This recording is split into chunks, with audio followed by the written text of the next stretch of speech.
Well, first of all, the merge has been forecasted to occur for 4 years in a row now.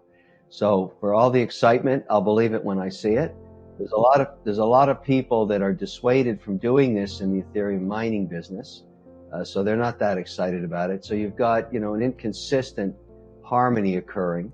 And now anything could happen, but really at the end of the day, ETH it's slow and it's expensive. If it doesn't fix itself, it's going to have lots and lots of competition. And so everybody has an opinion on this. And I think the market is being the market. I have a pretty big position as well. I'm going to wait and see what happens because it has attracted more applications, more usage than anything else to date. But that doesn't mean it's fixed in stone. Anything could happen. And so I also think that there's other applications from HBAR to Solana, Polygon, all kinds of different ideas in terms of how this should happen and how financial services work and the cost, the speed, the fees, the transparency, auditability, security, all of these things.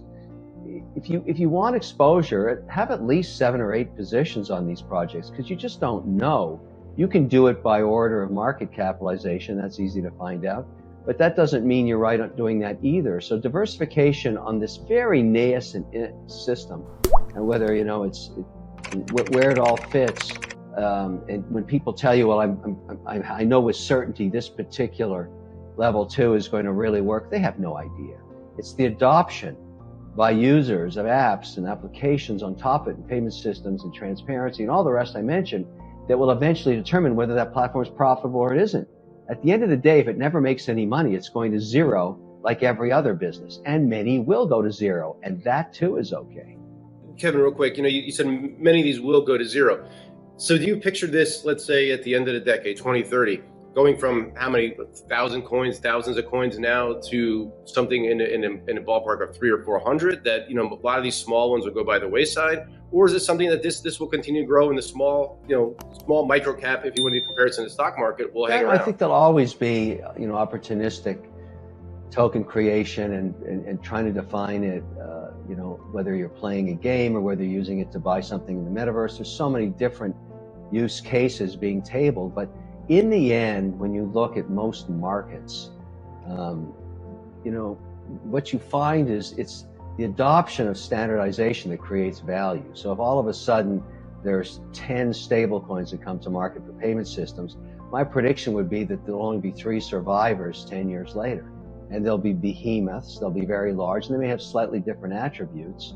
But, there's already 64 billion in Tether and 54 billion in USDC. They're likely to survive, assuming they can survive audit, and then maybe a few others. And always the rumor of the feds themselves creating their own digital dollar.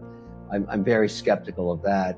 The last place you want development work done is with the government. They're the worst at it.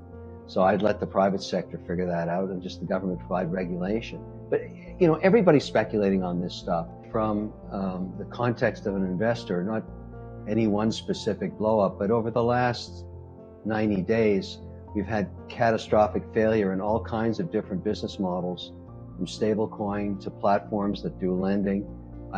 This is actually a good thing from this perspective.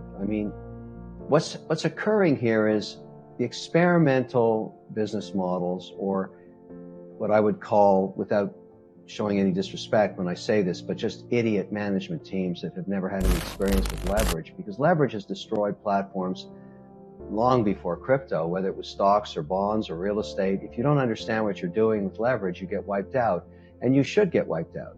And it's a very important learning experience for the market, and it scrapes the patina of idiot management out of the ecosystem.